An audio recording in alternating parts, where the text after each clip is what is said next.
We've worked with the VSC to show you how to set up your console before you start using it in your family. This takes you through setting up users, updating the system, downloading any updates, so that you can get playing straight away as soon as it is out of the box. This sets you off on the right foot. Not only does it mean you've got a user for each of the children in your home, but you get an understanding of how they can spend money, what PEGI age rating games they can access, and together as a family you can get more from the games that you play. Before you start, it's really helpful to download the PEGI app from the App Store that's available both on Android and iOS. So if you just search for it in the store, you should find it coming up as the top entry for PEGI. And if we open this up, you can see that it offers a whole host of information. Along with the PEGI ratings themselves, it also has details about the Ask About Games website, a resource for parents to ask questions and find out more, as well as links to how to set up each of these consoles. Tap on the platform you've got, that will take you through a nice little overview of what we'll be doing to set them up. And also you can click through to the platform holders guides to how to set up this particular console for your family. It also provides general information about how the age ratings work and what a particular age rating means for the content of that game. If you select one, you can then see the PEGI rating it's got, but also the content descriptors. And if you tap on those, you can see what that content descriptor means. And then as you scroll down, you see the examiner's report. So it's a great way to see everything you need to know about a video game. So with the PEGI app in hand, we're now ready to set up our consoles. The first thing to do is to get the console out of the box. Obviously you want to take some care while doing this because we're going to wrap it back up in the box in all that original packaging so that when your child or teenager opens it, it looks as if it is new. Now you can see here with the Xbox One and PlayStation 4, essentially what you've got there is similar. You've got the console itself, this Xbox One, you have an HDMI cable that connects from the console to your TV and you'll have a power cable. The Xbox One comes with a controller that uses batteries, so doesn't have a charging cable. The PlayStation does have a charging cable that just plugs into the front to charge the controller up when the batteries get low. Now for a bit of variety, we're looking at the Switch Lite. Now this is a handheld console, so it doesn't plug into the TV, but the same rules apply. It really is worth getting it out, making sure it's updated and making sure those family settings are set up. Then all that's left to do is plug it into the power. You can see the Switch there just has a charger. The back of the Xbox One, you have a little power socket there, and you also have a couple of HDMI, one HDMI out and one in. You obviously are sending it from the console to the TV, so plug it into HDMI out and that's ready to go. Then on the PlayStation 4, similarly you have a power cable and HDMI out that goes into the back of the TV, and then we plug the power in, switch on, and we're ready to actually start the proper setup of our consoles. So we've got these in the studio to go through one by one. We'll start with the Xbox One, but essentially the process is the same. It will power on, ask us to connect to controller, select a region for where we are, and then connect to the internet. It will then perform some checks and start downloading any automatic updates for the system that it requires to do. And this is the key point, because if you're trying to do this on Christmas Day, the sheer volume of people updating consoles is often too much for the servers and means that you can end up waiting many hours before you can start playing. The next thing you'll be asked to do is to set up an account for a user that's going to control how your family accesses this console. It's important to make sure that this email account associated with your user is one that you check regularly, as this will be how you get notified about what your children are playing, any changes to passwords, and also any transactions that have happened on the account. This is going to be the main or the family account, and this is how you're going to set up accounts for children to guide and control how they play games on the new console.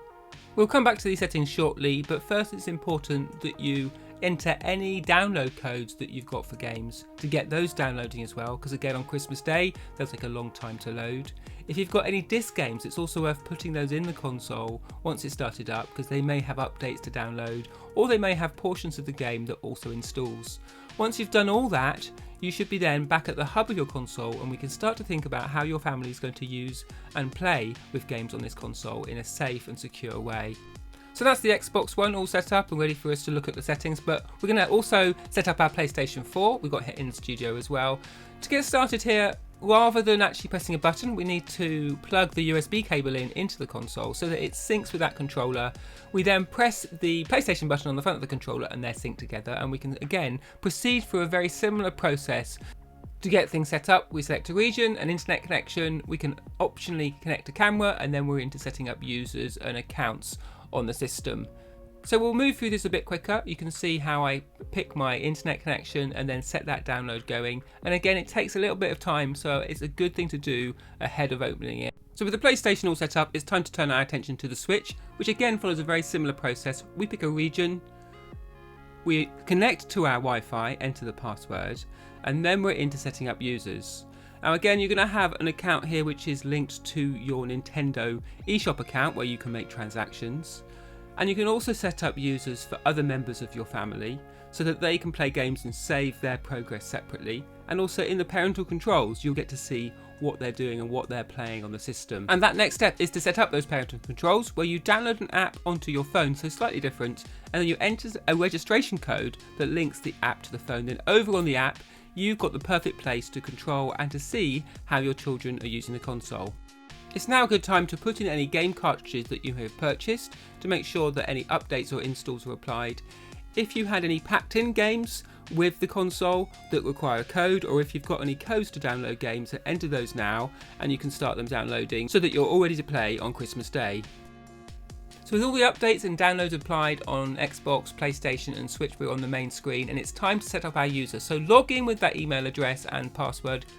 Go to the settings, parental controls in here, family settings in Xbox, and then pick those system-wide defaults. This is a way to say, as a baseline, if anyone's using it with that main user, what they can and can't do without coming to you and asking for a password or a code. So that's a really nice starting point. Now, one of the key tools for you in understanding which games your child should play are the PEGI ratings, which tell you how appropriate the content of a video game is. Here in the console, we can automatically set which PEGI rated games can be accessed by a child. But along with that, we can use the PEGI app to look up more information, not only the PEGI rating itself, but the descriptors of violence, of sex, of bad language that might be in the game or maybe fear, as well as the examiner's report behind that, so we can make a really informed decision about particular games and set automatically in our console which games a child can play without asking for specific permission. So if you've seen, you set those for PlayStation, Xbox on the console themselves. On the Nintendo Switch, you use the Parental Controls app and you can go in and set some predefined restrictions, or you can go and specify the particular age of your child that's using this system. Carry on working through these settings, making decisions for your child and for your family for each one. Remember, this is the baseline decisions we're setting here. Then after you've done that, make sure that you set a password on these restrictions or on that main family account so that children can't go in and then change them without you being around. On Xbox and PlayStation, you do that on the console, and as you can see here, on the Switch, you have the Parental Settings app that automatically has a code. The next thing to do is to add in child accounts to that family grouping so that you can then go in and set specific settings for each child in your home. Whether on PlayStation or Xbox, you can do this and then work through the settings, determining how you want that particular child to play games, what content you'd like them to access, and how you'd like them to interact with other people. The password on your main account means they can't log into that, so when they log into their child account, they then inherit these settings. To do this on Switch, you just need to log into your user on the website or via the app, and then select Family Group and create a child account. You then enter the details, set them up as a child, agree to this, submit it, and then you can specify which particular restrictions this child account will have, and then that will be applied to the console when they're using it. You then just need to create a new user on your Switch console itself, link that account you just created, and there you have an account for your child. So when they log into the eShop and try and purchase something, they'll be asked for the Parental Controls password before they can proceed, in addition to any other restrictions you've got around how funds are added to the system. These accounts also enable you to restrict how long they play games and what time of day and which days of the week. You can go in on PlayStation or Xbox and set this up in the console itself, and on the Switch you can use that parental app to go in and set when the console is available to play and when it's time for them to stop. So here you can see we're setting particular times of the day via the family settings website, which we've accessed within our Xbox One console. We can also use these child accounts to control how much money our children can spend on the games they're playing. Here on the Xbox, you can see the family settings website reflects the settings that we've picked on the console, but here we can go and add some money, so that gives them an allowance to spend on games or in-game purchases. On the Switch, you do this on the console itself, open the eShop app, log in, and in the top right corner, Click your user and then you can go and add funds, and you've got different ways of doing that. Equally, on the PlayStation, with our child account selected, we can go in and set a spending allowance for each month, which is slightly different in that it's no repeating amount that they can spend each month, but it's a nice way to keep spending in that pocket money criteria.